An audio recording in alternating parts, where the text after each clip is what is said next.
Alors, bonjour tous ceux qui me suivent sur cette chaîne dédiée entièrement au domaine minier. Alors, aujourd'hui, je vais donner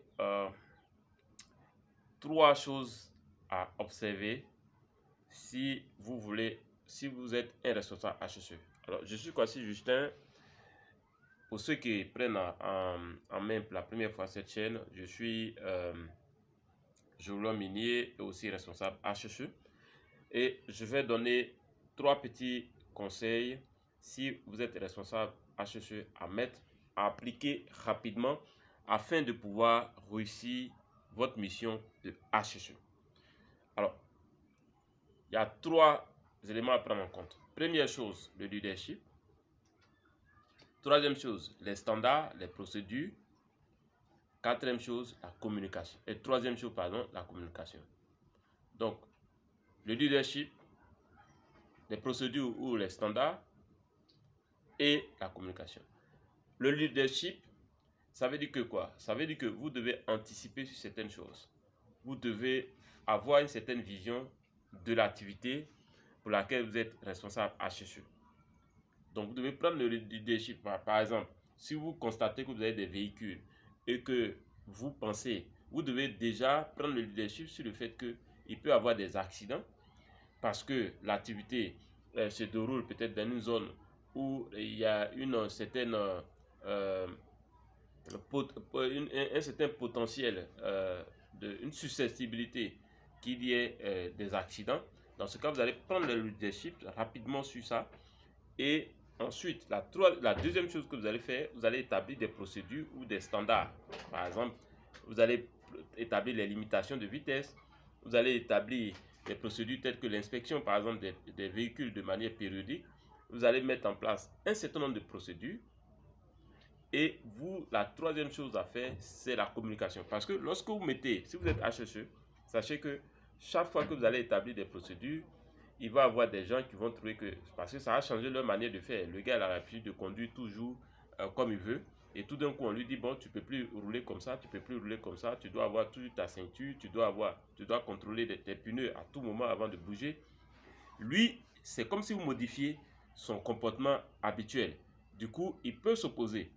Et donc, c'est là que la communication va avoir son importance. Vous devez apprendre à communiquer. C'est que les procédures que vous établissez, vous devez avoir un système de communication bien rodé pour amener les gens à comprendre l'importance de ces procédures et à pouvoir les appliquer. C'est-à-dire, si la communication passe correctement, si vous avez un bon système de communication, vous allez pouvoir facilement, comment dirais-je, vous allez pouvoir faire passer ces procédures et éviter qu'il y ait des risques d'accident ou d'incident.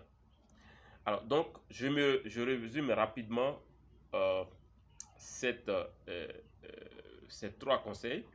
La première chose, si vous êtes responsable HSE, que ce soit dans une compagnie minière, que ce soit dans une autre industrie, mais si vous êtes HSE, vous devez respecter ces trois éléments. Le leadership, les standards et les procédures que vous allez mettre en place et la communication.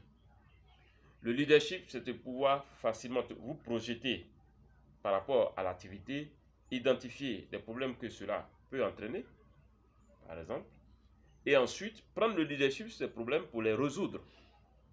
Et donc, pour les résoudre, vous allez mettre en place des procédures, vous allez identifier les différents risques qu'il peut y avoir et établir les procédures inhérentes afin que vous puissiez résoudre ce problème qui, si ce n'est fait, ça peut aboutir à des risques, à des accidents graves.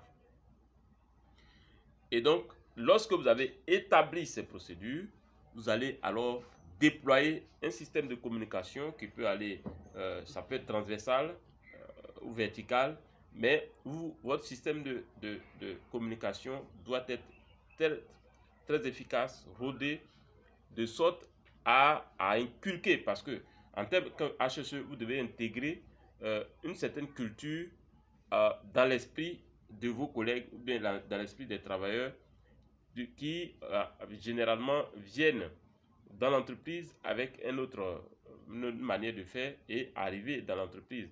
Vous voulez leur inculquer la culture HSE. Donc cela demande de la communication, cela demande avant même d'arriver à la répression, cela demande une certaine communication, une forme. Vous devez étudier, comprendre le comportement humain et en fonction de là, agir en tenant compte du comportement humain. Et les sanctions vont, selon moi, être le dernier recours. Donc, leadership, standard, ensuite, communication. Sur ce, si cette vidéo vous a plu, faites-moi un gros like. On se retrouve dans nos vidéos. Si vous avez besoin de conseils HSE, d'assistance HSE, alors cette chaîne est la bonne. Abonnez-vous et à très bientôt. Ciao.